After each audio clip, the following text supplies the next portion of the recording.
Buenas tardes, oyentes de Cadena Joven. Bienvenidos a Línea Europa. Les habla Miguel Latanet. Bien, las negociaciones del Brexit se encuentran en un momento clave, como saben ustedes. Esta semana, además, se ha reunido el Consejo Europeo, la institución de la Unión Europea que reúne a los jefes de Estado y de Gobierno de la UE, que son los que trazan las directrices sobre las que negocia la Comisión con el Gobierno británico. Y, aunque el tema no estaba incluido en el orden del día como un punto a tratar por el Consejo, la presidenta de la Comisión, Ursula von der Leyen, informó sobre el estado actual de las negociaciones. Así pues, hablaremos hoy también del Brexit, tema crucial no solo para la Unión Europea, sino también para la línea y Gibraltar. Tendrán ustedes la ocasión de escuchar los comentarios de la presidenta von der Leyen al finalizar la reunión del Consejo, pero antes lo haremos de algunos otros temas que han sido actualidad también durante la semana y he seleccionado para ustedes. La semana que viene hablaremos de esta importantísima reunión del Consejo Europeo, que entre otras cosas ha dado su visto bueno, a pesar de las reticencias de Hungría y Polonia, al presupuesto a largo plazo de la Unión, al plan de recuperación para salir de la crisis del coronavirus y a los objetivos con respecto al clima, estableciendo como meta un ambicioso 55% para la reducción de emisiones contaminantes de aquí al 2030, con lo que la Unión Europea pues se sitúa claramente en la dirección adecuada para alcanzar la neutralidad climática en el 2050. Esto, no cabe duda, pues proporciona confianza a ciudadanos, a autoridades, empresas e inversores. Bien, el miércoles se reunió el Colegio de Comisarios, el órgano de la Comisión Europea, equivalente al Consejo de Ministros, para tomar algunas decisiones y tratar sobre cuestiones que nos van a empezar ya a cambiar la vida. Escuchamos el resumen de lo tratado en la voz del presidente para la promoción de nuestro estilo de vida, Margaritis Schinas.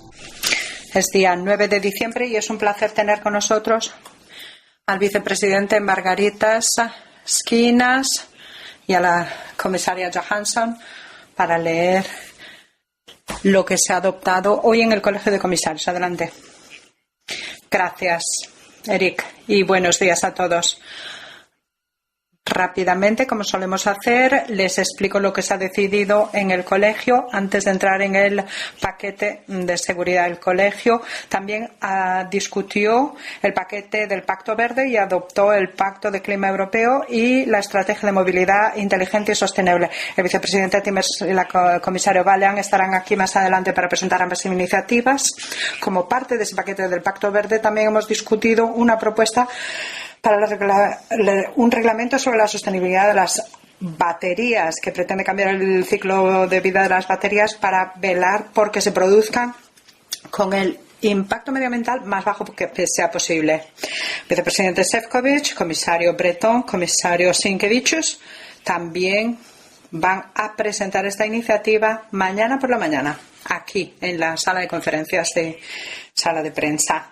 Por último, la vicepresidenta Jourová nos presentó el acuerdo entre la Comisión, el Parlamento y el Consejo, que empezará mañana, sobre la situación de las negociaciones entre la UE y el primer ministro británico, señor Johnson, esta noche. El colegio también ha tenido la oportunidad de celebrar el acuerdo, en principio alcanzado el lunes, con el vicepresidente Šefčovič y Michael Gove sobre la aplicación del acuerdo de retirada. Por último, la vicepresidenta Jourová nos informó también sobre el acuerdo provisional entre la Comisión, el Parlamento y el Consejo sobre la propuesta de la Comisión de 2016 sobre el acuerdo interinstitucional sobre un registro de transparencia obligatorio.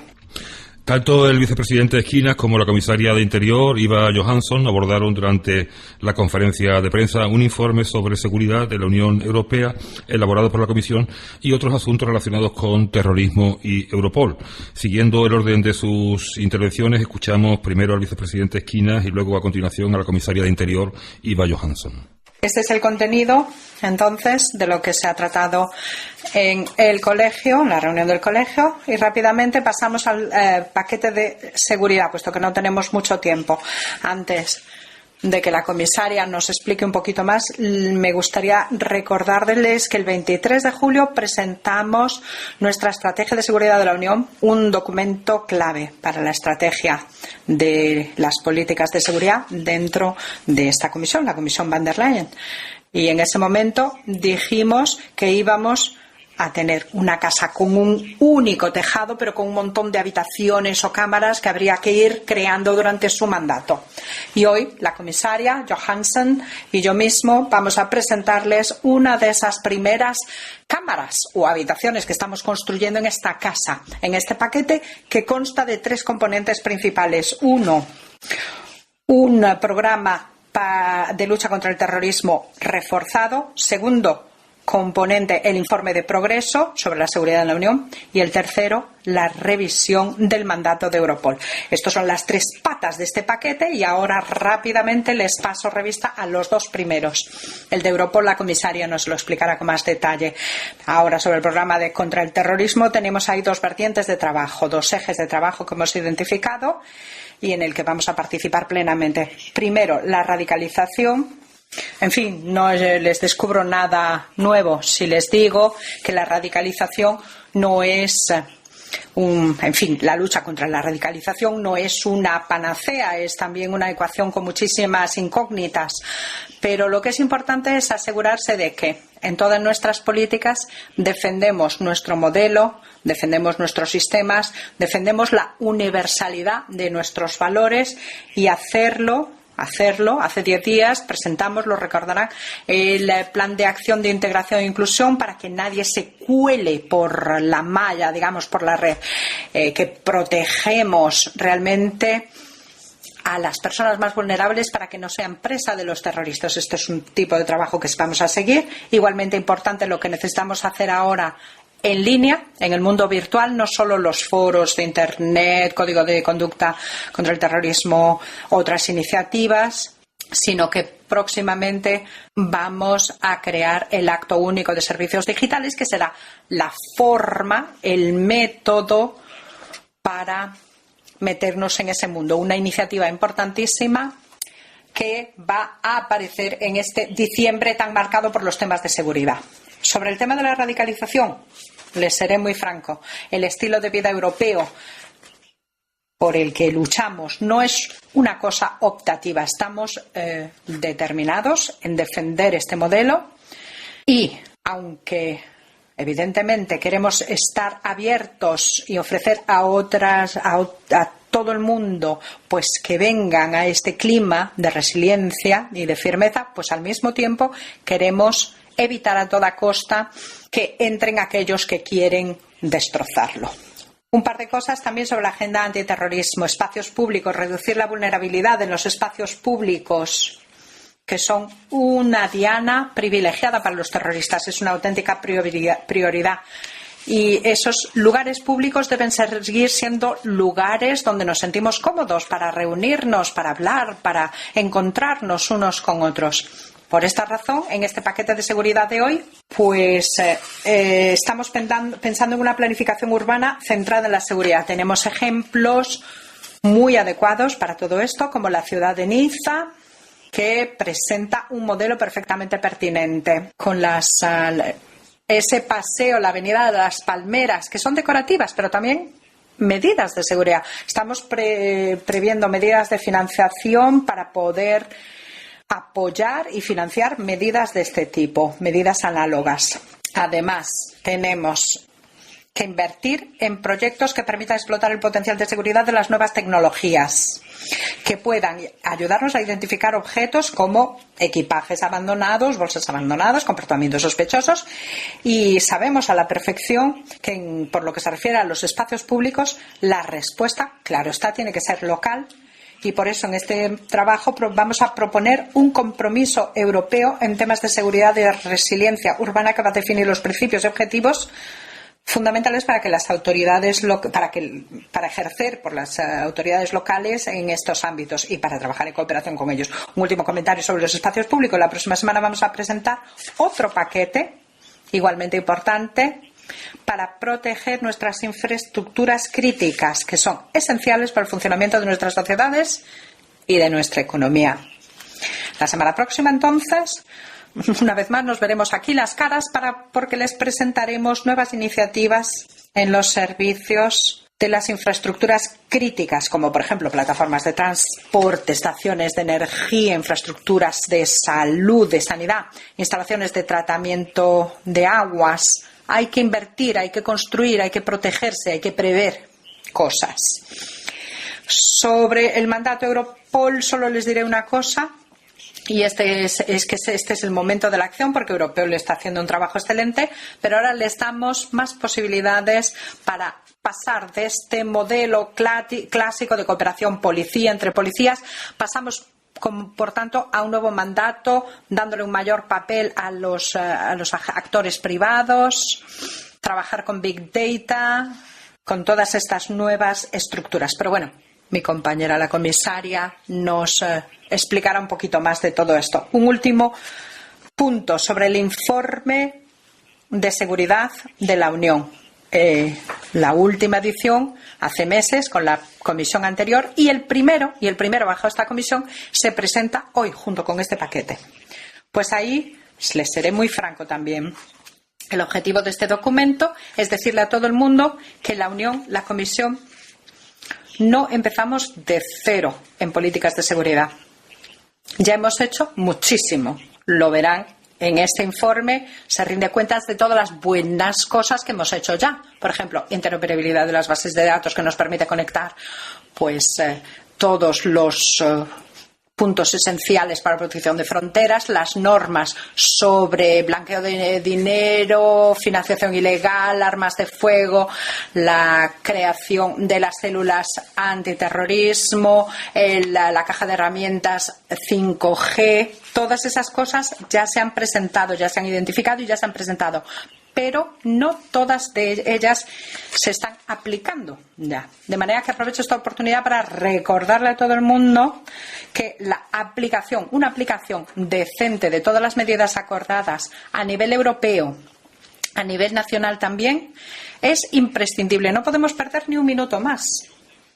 Más allá de cualquier explicación de que nuestra legislación, nuestra directiva sobre armas de fuego, por ejemplo, adoptada después de los ataques a la discoteca Bataclan, pues todavía esté pendiente de debates en el Parlamento Europeo. Necesitamos un acuerdo ya.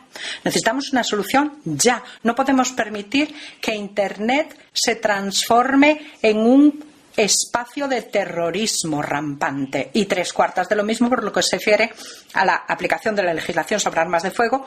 25 Estados miembros, 25 que todavía no están aplicando la legislación, el derecho internacional, esta directiva. O sea que se hará hincapié en la aplicación práctica de las medidas y nuevas medidas también más definidas para que la seguridad en la Unión se haga una realidad. Gracias, comisaria Johansson. Johansson tiene la palabra. Gracias, Margaritis. Quiero seguir donde tú lo dejaste en cuanto a la protección y defensa de nuestros valores, porque los atentados terroristas o los atentados van en contra de nuestra sociedad, no solo van en contra de individuos concretos, nuestros valores y nuestra libertad. Y eso es lo que tenemos que defender y proteger. Estamos en una zona de libertad, seguridad y justicia en la Unión Europea y en la zona Schengen. Y todo ello porque somos libres, debido a la democracia, porque somos una sociedad abierta. Y eso es lo que atacan los terroristas y eso es lo que tenemos que defender. Y al hacer esto, pues presentamos ahora una agenda antiterrorista. Se trata de algo muy amplio, muy exhaustivo. Se trata de cómo anticipar, prevenir, proteger y responder. A la hora de preparar esta agenda, para nosotros era importante saber qué era el valor añadido europeo, porque por supuesto no queda claro en el Berlamón lo que estamos haciendo para luchar contra el terrorismo. Se hacen los Estados miembros, lo hacen los policías cada día. Entonces nuestro papel es ayudarles de la mejor manera posible y haciendo lo que nosotros podemos hacer a nivel europeo. Y hemos visto que hay 5 ámbitos en los que puede haber un valor añadido europeo. El primero es todo lo relacionado con en línea, porque por definición es más transfronterizo. y tenemos que luchar contra ello juntos. Luego, el análisis de los Big Data. A veces son demasiado grandes para ser analizados por un único Estado miembro. A veces no está claro a quién pertenecen y tenemos una propuesta de cómo Europol podría ayudarnos en esos análisis de los Big Data. Luego, tercero, interoperabilidad y rápido acceso a la información de los demás. Y esto requiere una solución europea. Tenemos que basarnos no solo tener una base jurídica para intercambiar información, sino también las herramientas técnicas para hacerlo rápidamente y de manera eficiente. En cuarto lugar, las fronteras exteriores. Por supuesto, es responsabilidad de cada Estado miembro proteger nuestras fronteras exteriores comunes, pero podemos hacer mucho por facilitarlo y para tener mayor seguridad en nuestras fronteras exteriores. Y debo decir que esto es algo necesario. Hay muchas cosas que aplicar, conocer mejor quién entra y quién sale. Y tener alertas listas de las personas que pueden suponer una amenaza para nuestra seguridad. Y en quinto lugar, por supuesto, la investigación e innovación, donde tenemos que desarrollar también nuevas herramientas. Como los terroristas desarrollan nuevas herramientas y nuevos métodos constantemente, nosotros tenemos que estar a la altura. Y la mejor manera era, se pensó tener perros, policía en las fronteras o en los edificios. Esto puede ser necesario todavía, pero yo creo que lo que necesitamos también es desarrollar nuevas herramientas, ver las cosas que se está haciendo en línea, porque es ahí donde se radicaliza la gente, donde se recluta a la gente, donde se da la definición de cómo hacer bombas, donde obtienen las armas. Y para prepararnos esto, pues hemos tenido la oportunidad hace 2 días de asistir a un convenio sobre los jefes de policía. Hubo un debate excelente específicamente sobre este tema. Presentamos nuestros planes y hubo mucho apoyo de los jefes de policía nacionales diciéndonos, pues sí, eso es lo que queremos y yo espero que podamos darles lo que necesitan. Voy a poner algunos ejemplos de las cosas que proponemos hoy. Primero, queremos anticipar.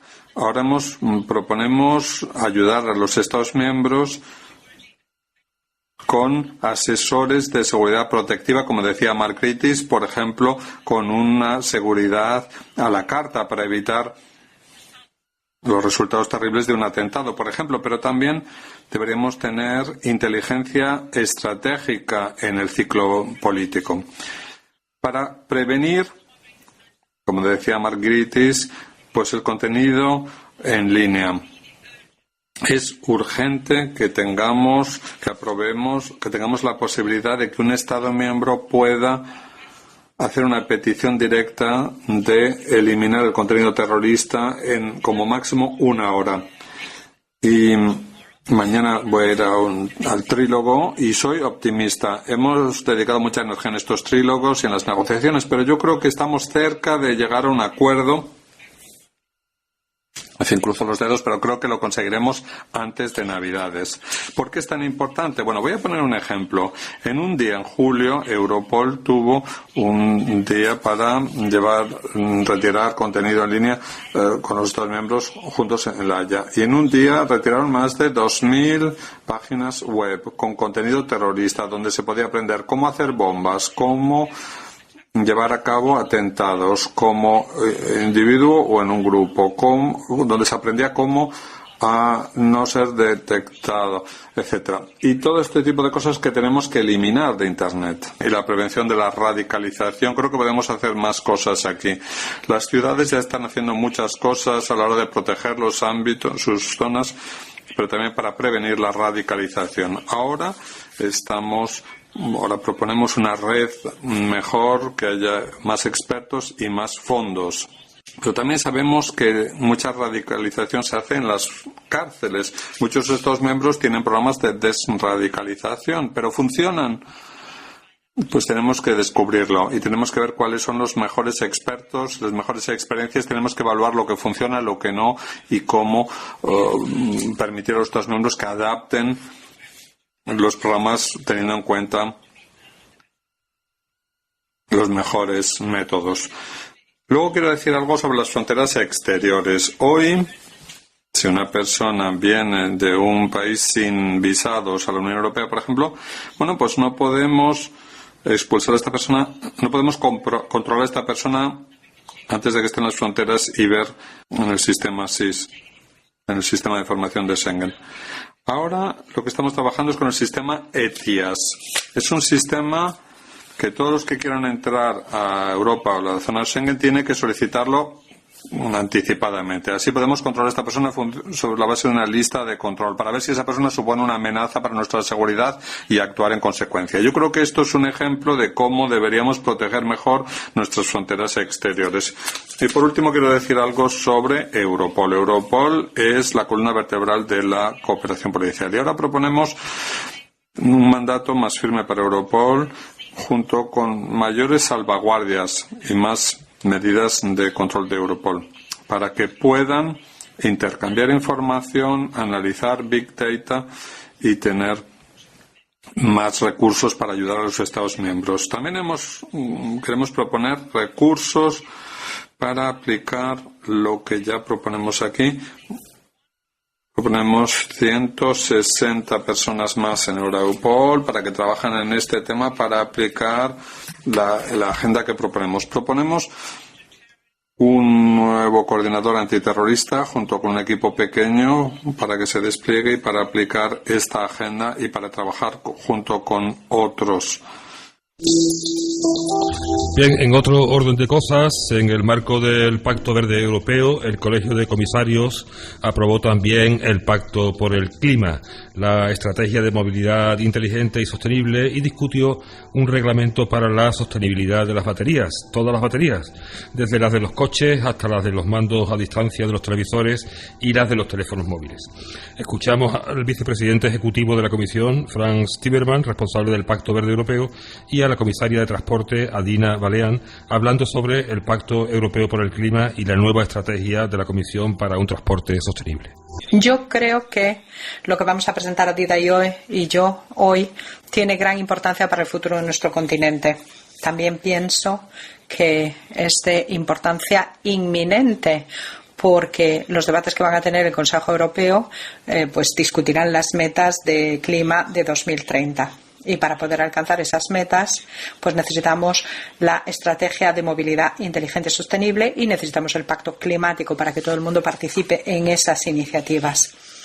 Después del noviembre más cálido en los registros, es evidente que la necesidad de luchar contra el cambio climático sigue tan alta como siempre. El transporte es uno de los 3 sectores donde es necesario redoblar esfuerzos. Las emisiones han aumentado, como ustedes saben. Y es necesario conseguir una tendencia clara a la baja si queremos llegar a la neutralidad climática. Para dejárselo muy claro, claro como el agua, el transporte de mercancías, de pasajeros, va a aumentar. La necesidad de transporte, no sé ustedes, pero para mí es necesario el transporte pues para acercarme a mis seres queridos. En este momento no puedo hacerlo, pero supongo que cientos de millones de europeos pues también sienten esa necesidad. Esa necesidad no va a disminuir, sino a aumentar. O sea que el desafío es intentar asegurar que esas necesidades de los europeos quedan satisfechas y al mismo tiempo con una huella de carbono del transporte reducida. Y para ello, pues no se puede uno pues reducir las emisiones un poquito por aquí, un poquito por allá. No, hay que tener un enfoque integral para responder a esta necesidad de transporte. Una de las cosas que podemos sacar en limpio de la crisis horrible del COVID es que los sistemas inteligentes de transporte han demostrado ser muy resilientes. En las ciudades con carriles de bicicleta, pues ha sido posible mantener el transporte público. Las vías verdes, un trabajo excelente, pues las medicinas y los bienes esenciales han conseguido transportarse con las aplicaciones inteligentes. Los conductores podían saber dónde eran menores los atascos. La utilización de estas tecnologías, la digitalización, tendrá un enorme impacto en lo que queremos lograr. De manera que es un rayo de experiencia diminuto de la crisis, pero ahí está. Otro es que millones de europeas pues han conseguido experimentar las ventajas de un aire más limpio. Los alcaldes de Europa aprovechan esta iniciativa creando, a veces de la noche para la mañana, más de 2.300 kilómetros de vías de carriles de bicicleta.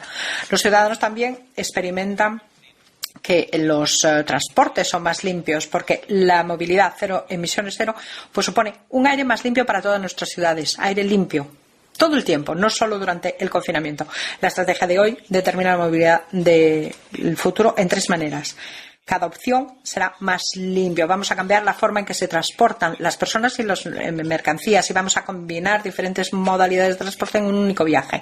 Nuestro plan de movilidad tiene unas metas ambiciosas de más de 80 acciones concretas para poder alcanzarlas. Pero bueno, Adina se meterá en estos temas más adelante. Es muy importante, entonces, lograr con muchísimos más coches de emisiones cero. También la aviación más limpia. Limitar los viajes de corto trayecto. Por debajo de 500 kilómetros dentro de Europa deberíamos conseguir la neutralidad de carbón con transporte más limpio, con los trenes. El cambio ya está ocurriendo. Las compañías aéreas están vendiendo más billetes en trenes. Todo el mundo sale ganando con eso. La industria automovilística seguirá floreciente, pero los coches menos dominantes. Las alianzas con las ciudades y las regiones van a ofrecer transporte público limpio y 5.000 kilómetros extra de carriles de bicicleta. Nuevas aplicaciones en nuestros teléfonos nos permitirán conocer las diferentes opciones para transportar. Autobuses, tranvías, trenes, siempre y cuando ese transporte es cómodo para el viajero. Si seguimos en esta dirección, vamos a ver que surgirá un nuevo tipo de movilidad, una movilidad que sea asequible y accesible para todos, porque una transición justa también es fundamental para nuestro sistema de transporte. Nadie debe quedarse atrás. Nuestra estrategia debe funcionar también para las ciudades que experimentan con nuevas formas de movilidad y también para las zonas rurales, que tendrán que apoyarse en los coches limpios y en las infraestructuras para cargar el coche eléctrico. Es decir, que todo el mundo salga calando y evitar una brecha entre las zonas urbanas y rurales. Para mí es súper fundamental en esta estrategia. Antes de pasarle la palabra a Dina, un par de cosas sobre el pacto climático. En el pacto climático vamos a juntar personas y organizaciones que toman acciones para el planeta. Porque además de las legislaciones, metas y planes de inversiones, también necesitamos tomar acción nosotros, cualquier persona, cualquier ciudadano. Y sé que la mayor parte de los europeos quieren hacerlo y muchos ya lo están haciendo. El Pacto Climático nos permitirá presentar nuestras acciones, difundir el conocimiento sobre el cambio climático, permitir a las personas que inspiren unos a otros y aumentar el impulso de las acciones. Dentro de este pacto, los embajadores voluntarios se pondrán en contacto con sus comunidades para debatir y tomar acciones. La Comisión va a recoger los compromisos de individuos y organizaciones, lo que quieran hacer ellos en su contribución en la lucha contra la emergencia climática. El Pacto Climático seguirá creciendo. Invitamos a todos a incorporarse, compartir planes, preguntas, soluciones con los demás ciudadanos. Porque para luchar contra el cambio climático todos pueden actuar y todos pueden contribuir. Una contribución sustancial y necesaria. Se trata de un tema muy importante para toda la Comisión porque aborda de manera horizontal todos. Entonces hace falta un esfuerzo de equipo para que esto funcione. Yo también creo que entre los periodistas que tenemos hoy aquí ante nosotros debe haber especialistas en transportes, pero también periodistas que se ocupan de turismo, de medio ambiente, de derechos de los consumidores, tecnología, negocios, asuntos nacionales, asuntos europeos. Y la variedad de puntos de vista, lo que se ocupan del tema del transporte, muestran cómo prácticamente cada aspecto de nuestras vidas diarias se ven afectadas por el transporte. El sector del transporte contribuye un 5% al PIB europeo y emplea a 10 millones de personas directamente. En 2019, la UE 27 exportó un total de 751 millones de toneladas de mercancías por un valor de aproximadamente 2.132 millardos. Y esto fue posible gracias al transporte.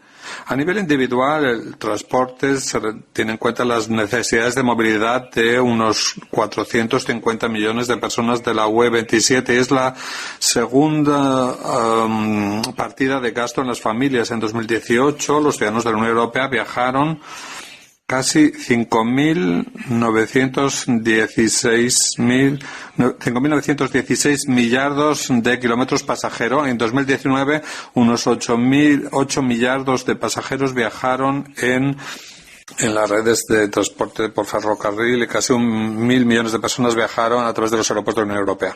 Como el transporte es la espina dorsal de nuestra economía y esto se puede ver cuando vemos un avión, un camión, un buque, eso quiere decir que la economía funciona. Cuando el COVID-19 nos golpeó a nuestro continente, el tráfico aéreo prácticamente colapsó. Para algunos esto supuso quizá menos contaminación procedente del aire, del sector aéreo. Pero ver aviones aparcados pues era preocupante para aquellos cuyo empleo depende del tráfico aéreo y de la logística. Pero los aviones se convirtieron también en una imagen de esperanza al transportar vacunas. Y la mayoría de la distribución de vacunas, bueno, pues ha habido el equivalente de 8.000 jumbos que viajaron este año. Bueno, se ha mencionado por France que se han creado vías verdes y tenemos camiones que pueden mantener las cadenas de suministro a pesar de las dificultades, pues los buques siguen llegando a nuestros puertos con los materia prima y los componentes necesarios para que nuestra industria pueda mantener y para que la gente pueda mantener su empleo. Para el mantenimiento de la cadena de suministro, pues hace falta, hay muchos puestos de trabajo en juego. Entonces, hay que hacer las cosas mejor y de eso es lo que pretende nuestra estrategia. Es un enfoque pragmático que sea más limpio, más inteligente, basado en el futuro y más resiliente. Voy a decir algo sobre las cuestiones que aborda nuestra estrategia. Algunas de ellas ya han sido mencionadas por France, pero voy a poner algunos ejemplos de cuál es la situación y qué es lo que queremos conseguir. La mayoría del transporte de mercancías en Europa se hace por carretera en Europa. Vean la situación de los corredores de nuestras carreteras un viernes por la tarde. Bueno, pues está claro que está lleno de camiones, unos pegados a otros, a congestiones, a contaminación del área central. De hecho, la congestión, bueno, pues causa un 1,8% del PIB de la Unión Europea. Entonces habría que pasar a otros modos de transporte. Queremos aumentar el ferrocarril en un 50% para 2050 y para el transporte de navegación interior, pues prevemos que haya un aumento del 25% para 2030 y el 55% para 2050. Con un mejor marco legislativo, con una buena financiación, estos objetivos son factibles. Las proyecciones para vuelos de pasajeros prevén 14,4 millones de viajes al año en 2035. Ya están familiarizados con el impacto medioambiental de la aviación y los problemas de eficiencia. Pero hay soluciones en preparación. En 2035, la industria de la aviación europea tiene la intención de tener el primer avión con aeronave con emisiones cero en nuestros cielos. Entre tanto, tenemos una iniciativa para fomentar la utilización de combustibles sostenibles para la aviación y por razones de eficiencia se sabe que Europa está a la cabeza de los países que están digitalizando la gestión del tráfico aéreo y queremos empujar, alentar y desplegar las nuevas tecnologías disponibles. Nuestras ciudades tienen ecosistemas de transportes distintos que incluyen el transporte público, la micromovilidad, los coches, los turismos personales. Los ciudadanos tienen distintas opciones de movilidad, pero sin la capa de la digital que pueda aumentar la coordinación y que haga posible la multimodalidad, nuestras ciudades seguirán congestionadas y contaminadas. Y cuando hablamos de los sistemas de tráfico inteligente, de crear una ventanilla única para la compra de billetes. Abandonar las zonas horarias, vemos que para ver los bonitos pasajes de Europa, pues puede utilizarse los coches eléctricos. Y nos comprometemos a poner en marcha, para 2025, poner en marcha 1 millón de puntos de recarga disponibles.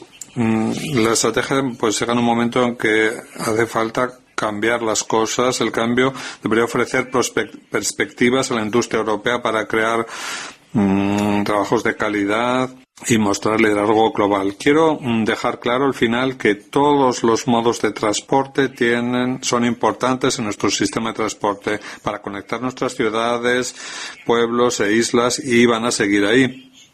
Pero cada uno tiene también la responsabilidad de adaptarse recoger la innovación, las tecnologías inteligentes, la digitalización, para que nuestros sistemas de transporte sean mejores en el futuro. Y por eso estamos aquí hoy, para decir que estamos con ellos y que esperamos cooperar juntos para aportar mayor sostenibilidad y un futuro más inteligente en Europa en el sector del transporte. Muchas gracias. Bien, hasta ahí lo relativo a la reunión del Colegio de Comisarios. Muchas gracias al Servicio de Traducción de la Comisión Europea. Y ahora cambiamos radicalmente de tema.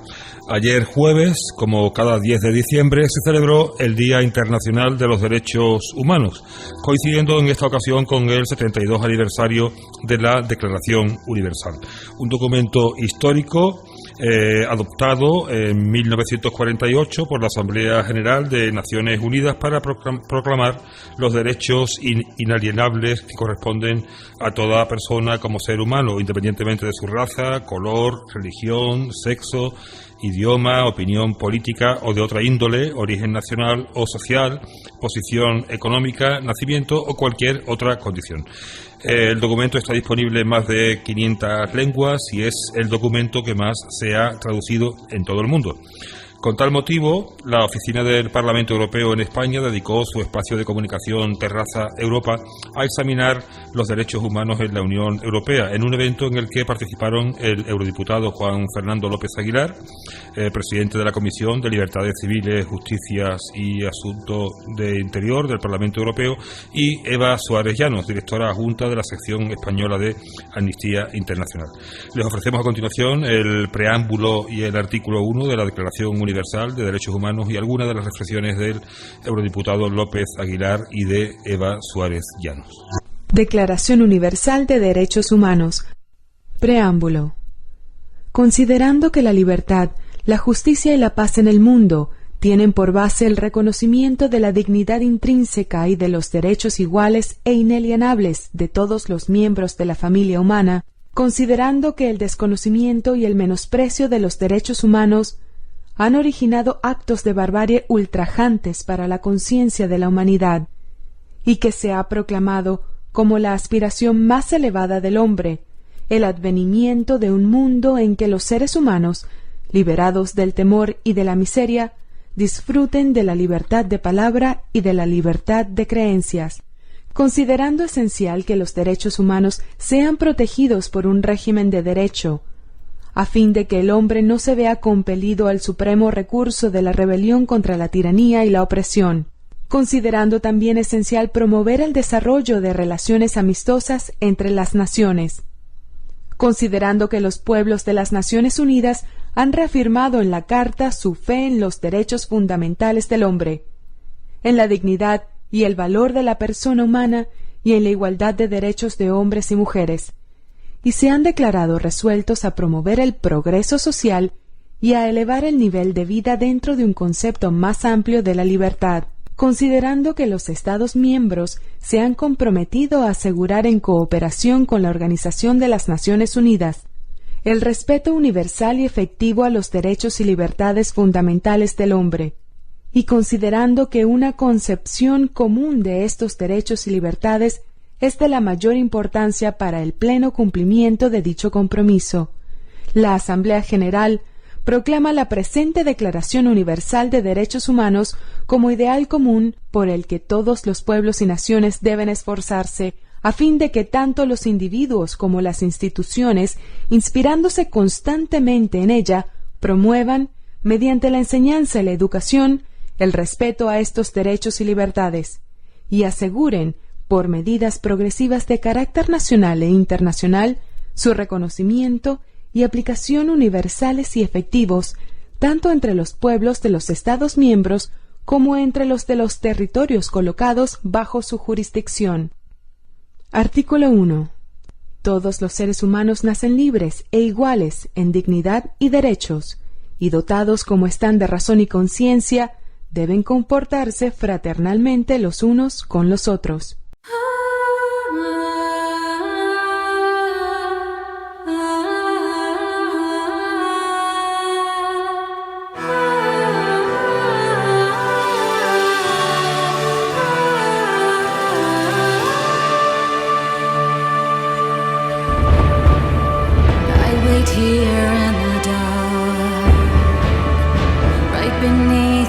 shadow.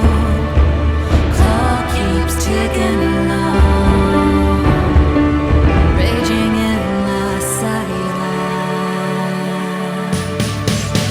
There's a hole in my heart. If you look, you will find it.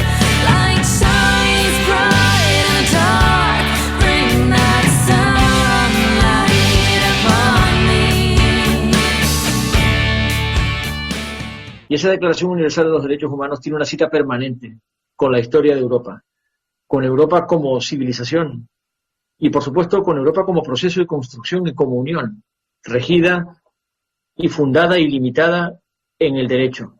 Nunca fue verdad que la Unión Europea fuese primigeniamente, como se ha escrito tantas veces, un mercado, que el diseño o el designio de la Unión Europea o de la construcción europea de las comunidades, como se llamaron durante décadas, fuese el de constituir un mercado interior regido por 4 libertades. Fue siempre un proyecto esencialmente político, pero nunca ha sido más claro que desde que entró en vigor el Tratado de Lisboa, año 2009, junto con la Carta de Derechos Fundamentales de la Unión Europea, en simultáneo y con el mismo valor jurídico que los tratados. Eso significa el paso adelante más contundente, de mayor impacto, de mayor ambición que haya dado nunca la construcción europea. Proclama por fin que esto va de derechos fundamentales, democracia y Estado de Derecho.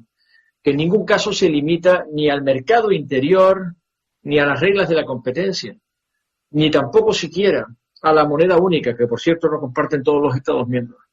Pero todos los Estados miembros se han vinculado por unas reglas vinculantes, unos principios comunes, unos valores fundacionales de la Unión Europea, que una vez se llamaron criterios de Copenhague porque fueron acordados políticamente en los años 90 en presidencia danesa, pero que han sido consagrados literalmente en el artículo 2, en el frontispicio del Tratado de la Unión Europea.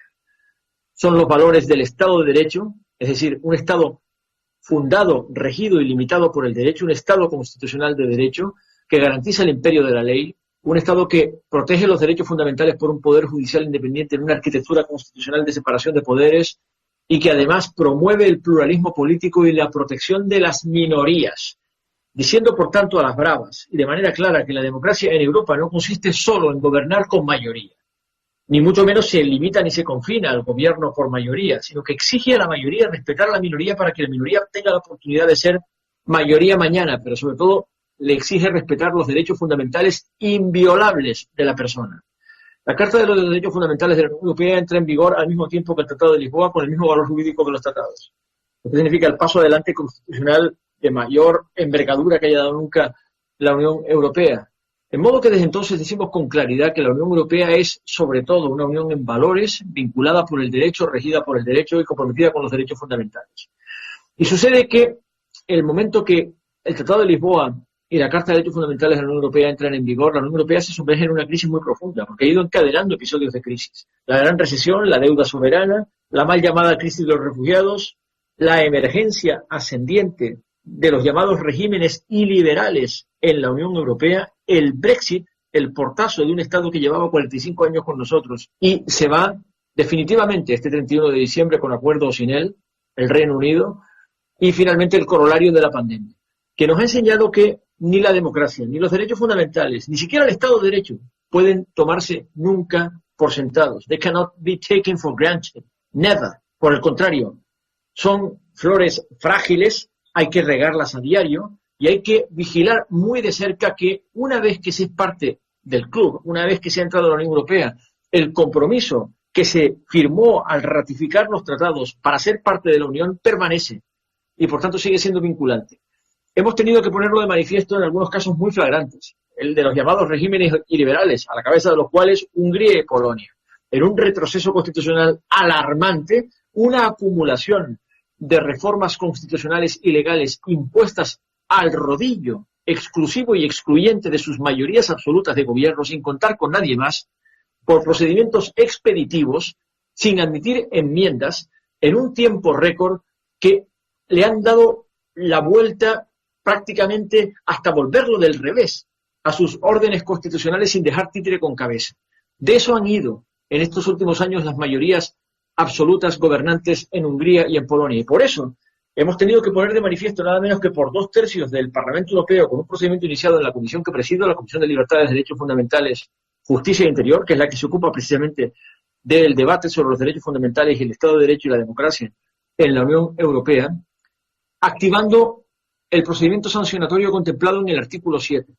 Pero sobre todo para frenar la retórica simplona, facilona y recurrente de los gobiernos ultraconservadores, hay que decirlo, de Hungría y Polonia en una deriva escorada cada vez más hacia la eurofobia, por la que ellos se presentan como víctimas de una supuesta conspiración progresista o izquierdista, llegan a decir, en la Unión Europea, que les discrimina y les señala injustamente con el dedo. Precisamente para desarmar esa retórica facilona, hemos propuesto un mecanismo permanente, así llamado Marco del Estado de Derecho, la Democracia y los Derechos Fundamentales, que vincule a los 27 Estados miembros. Un mecanismo preventivo, con un ciclo político ordenado por la Comisión, de modo que, de manera regular, objetivada y anual, la Comisión examina los parámetros del Estado de Derecho, la democracia y los derechos fundamentales en los 27 Estados miembros. In the end, are we bones or the dust that comes behind them? Am I left all alone with my echoes in the silence? Tell me, did the vote end? Or am I on the back road? I keep pushing along, 'cause there must be some light. There's a hole in my heart.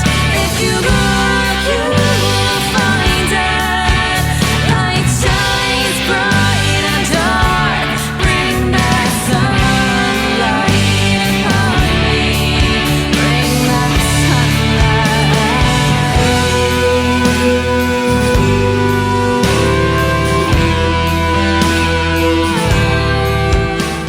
lanzar 3 mensajes fundamentales, ¿no? Uno, el primero es que en los países de la Unión Europea sigue habiendo violaciones de derechos humanos, por supuesto, y algunas políticas europeas son motivo de preocupación para organizaciones como Amnistía Internacional, que nos dedicamos a la defensa de los derechos humanos, ¿no? Obviamente, partiendo de la base de que vivimos en una zona privilegiada del mundo, del planeta, en muchos aspectos, y también en lo que tiene que ver con los derechos humanos, ¿no? Pero un primer bloque sería para lanzar el mensaje de que, por supuesto, los derechos humanos son una aspiración en todo el mundo, son que se respeten los derechos humanos de todas las personas. Eso no ocurre en ninguna parte y, por supuesto, tampoco ocurre en el conjunto de la Unión Europea y en sus países, ¿no?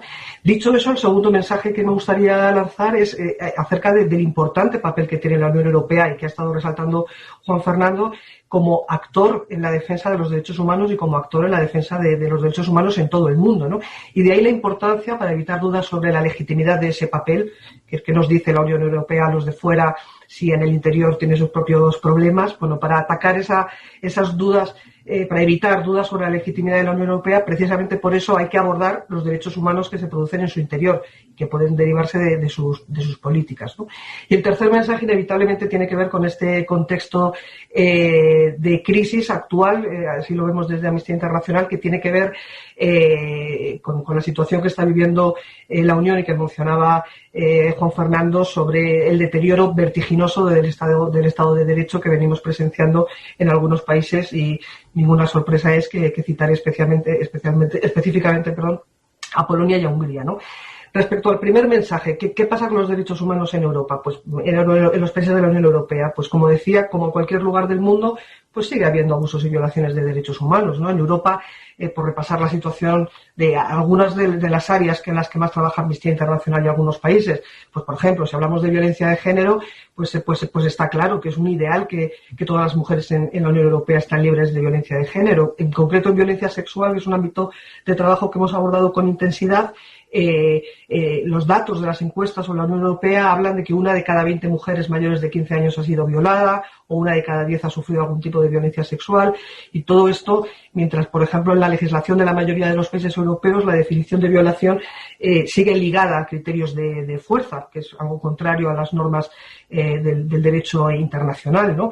Si hablamos de otros derechos de las mujeres, como el derecho al aborto, pues hemos visto avances, como el caso de Irlanda, pero hemos visto retrocesos en otros países, y quizá luego podemos hablar de lo ocurrido en Polonia y cómo han sido reprimidas las protestas contra estas restricciones al derecho al aborto, ¿no? Si hablamos de libertad de reunión, pues es un clásico en casi todos los países del mundo y también en países de la Unión Europea, que se recurra al uso excesivo de la fuerza por parte de las fuerzas de seguridad cuando hay protestas, ¿no? Y hablamos de países del este, pero también de países como Austria o Francia, o lo hemos visto en casos también en España.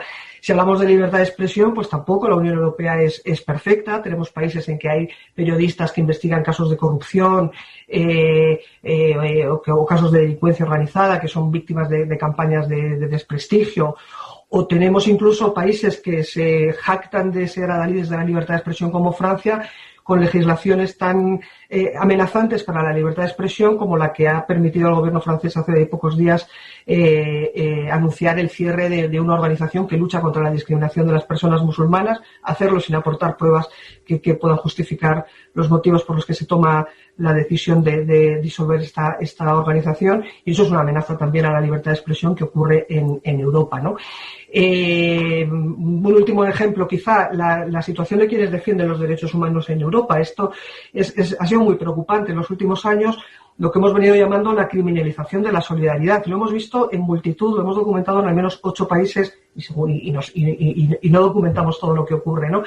De la Unión Europea, cómo ayudar a las personas que acaban de atravesar la frontera, ofrecer comida o artículos de primera necesidad en una montaña a personas que acaban de atravesar de forma irregular la frontera europea, se ha convertido en un delito y ha sido tratado como un delito en numerosos países. O hemos visto a la campaña persistente de las autoridades del gobierno en Italia contra las ONGs que realizan labores de salvamento marítimo en el mar. Por tanto, quienes defienden los derechos humanos tampoco están a salvo en países de la Unión Europea, ¿no? Y hablando de políticas que pueden ser problemáticas para los derechos humanos, pues y hablando de personas migrantes y personas solicitantes de asilo, pues conecta con otros de las grandes áreas de deficiencia en materia de derechos humanos, tal como lo vemos desde Amnistía Internacional, que es lo que tiene que ver con las políticas de control migratorio, ¿no? Más basadas en construir una fortaleza de Europa y en externalizar el control migratorio, incluso aunque sea a costa de llegar a acuerdos con países con un historial tan dudoso como Libia. Bueno, esto es un otro ámbito de preocupación, y ocurre con otras políticas europeas que se hace necesario vigilar continuamente y hacer seguimiento, ¿no? Por ejemplo, yo creo que fue ayer mismo, no sé si antes de ayer o ayer, cuando se anunció la agenda de la Unión Europea sobre terrorismo, contra el terrorismo, dentro del paquete de seguridad de la Unión. Y bueno, pues también desde el punto de vista de los derechos humanos ofrece motivos de preocupación, ¿no? Un enfoque que parece seguir sumándose a lo que hemos visto en las 2 últimas décadas, desde los famosos atentados del 11 de septiembre de 2001. Parece que hay que renunciar a libertades para obtener seguridad, y bueno, pues esta agenda contra el terrorismo incluye algunas cuestiones relacionadas con la vigilancia, con el uso de la inteligencia artificial, que sabemos que no es neutral, que es peligrosa, el impacto de los perfiles de la inteligencia artificial en las minorías, y muy particularmente en personas musulmanas o que puedan ser identificadas como musulmanas. Admitiendo que estamos en un lugar privilegiado del planeta, también en lo que se refiere a derechos humanos en muchos aspectos, pues por supuesto sigue habiendo problemas de derechos humanos, como es normal, tampoco hay que escandalizarse, en los países europeos y también las políticas europeas, ¿no?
that sunlight.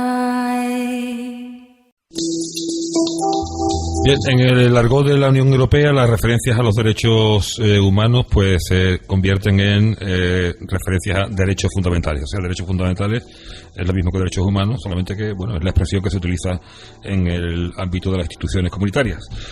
La Comisión Europea también esta semana ha presentado un plan de acción por la democracia en Europa, que junto con el reciente informe sobre el Estado de Derecho, la nueva estrategia para fortalecer la aplicación de la Carta de los Derechos Fundamentales y el plan de acción audiovisual y de medios de comunicación, constituye la respuesta de la Unión Europea para proteger y hacer cumplir los valores básicos de la Unión Europea, incluidos los derechos humanos, incluyendo también el espacio digital. Durante la presentación de ese plan de acción por la democracia, la vicepresidenta ejecutiva de Justicia de la Comisión, Vera Jourova, indicó que también se aprobó una estrategia sobre la Carta de los Derechos Fundamentales, abriendo una puerta para abordar los nuevos desafíos a los que se enfrentan los derechos fundamentales en la UE, desafíos que se han visto emerger durante la pandemia, pero que también están vinculados a las importantes transiciones digital y ecológica. Bien, cerramos aquí el capítulo dedicado a la Declaración de Derechos Humanos y ahora pues concluimos ya el programa hablándoles, como les comenté al principio, sobre el Brexit. Como han podido oír en el resumen de lo tratado por el Colegio de Comisarios, esta semana la UE y el gobierno británico llegaron a un acuerdo para la aplicación del acuerdo de retirada a partir del 1 de enero, tras finalizar el 31 de diciembre el periodo transitorio. Para evitar confusiones, permítanme recordarles que este es un acuerdo distinto del que se negocia en estos momentos para la relación futura. El acuerdo alcanzado a principios de esta semana permite la aplicación de lo previamente acordado en el acuerdo de retirada, gracias al compromiso del Gobierno del Reino Unido de retirar algunos artículos de su proyecto de ley sobre el mercado interno británico actualmente en trámite. La Unión Europea entendía que algunas disposiciones de ese nuevo y reciente proyecto de ley británico iban en contra de lo previamente negociado e incluido en el acuerdo de retirada, en particular lo relacionado con la aplicación del protocolo sobre Irlanda y la preservación del acuerdo de Viernes Santo, fundamental, como saben ustedes, para el mantenimiento de la paz en la isla de Irlanda. Eso con respecto a la aplicación del existente acuerdo de retirada, que empezará a aplicarse, como les decía, a partir del 1 de enero del año que viene. Con respecto a la relación futura del Reino Unido con la Unión Europea, la presidenta von der Leyen y el primer ministro Johnson se reunieron en Bruselas esta semana para intentar desbloquear las negociaciones en curso, en las que las posiciones siguen alejadas en los 3 puntos famosos, ya saben: condiciones equilibradas para la competencia, gobernanza del acuerdo y pesca. La presidenta von der Leyen puso al día a los jefes de Estado y de Gobierno sobre el estado de las negociaciones en esta última reunión del Consejo. Esto fue lo que dijo en rueda de prensa tras la reunión del Consejo la presidenta von der Leyen. Las posturas siguen siendo encontradas acerca de cuestiones fundamentales. Igualdad de oportunidades. En este caso hemos repetido una y otra vez a los británicos que el principio de competencia leal es una condición sine qua non para un acceso privilegiado a los mercados de la Unión. Es el mayor mercado único del mundo y por ese motivo es debido que los competidores de las empresas europeas conozcan idénticas condiciones. Pero, desde luego, no me lleva a indicar, ni mucho menos, que vamos a exigir que el Reino Unido nos siga en cada ocasión. En este caso, no le vamos a pedir que creciente la ambición, por ejemplo, en materia medioambiental. En este caso, serán soberanos, por así decirlo, para decidir ¿Por qué camino optar? Vamos a adaptar pues las condiciones para el acceso a nuestro mercado de conformidad a la decisión del Reino Unido, y todo ello se aplicará, como digo, de manera contraria y viceversa. Pesca. En este caso, continuamos con distancias. Todavía no hemos tenido una solución para colmar esa laguna. Entendemos perfectamente que el Reino Unido aspira a controlar sus aguas territoriales. El Reino Unido debe, por otro lado, entender las expectativas legítimas de las flotas pesqueras de la Unión, que se fundan en décadas y en ocasiones siglos de acceso. Respecto a estas y otras cuestiones, los negociadores siguen trabajando. Vamos pues a decidir el domingo si contamos con las condiciones para alcanzar un acuerdo o no. En el compás de espera, la Comisión ha propuesto 4 medidas de emergencia selectivas. Contamos con diferentes elementos para contar con la conectividad en el transporte por carretera y aéreo durante 6 meses, y también proponemos al Reino Unido que garantice acceso recíproco a las aguas territoriales durante el próximo año. De una u otra manera, en menos de 3 semanas, contaremos con un nuevo principio. De una u otra manera, en menos de 3 semanas contaremos con un nuevo principio para viejos amigos, concluía la presidenta von der Leyen. Así pues, el domingo, pasado mañana, la decisión sobre si ese nuevo principio para viejos amigos será con acuerdo o sin él. Bien, hasta aquí el programa de hoy. Muchas gracias por su atención. Hasta el viernes próximo. Que disfruten de un feliz fin de semana.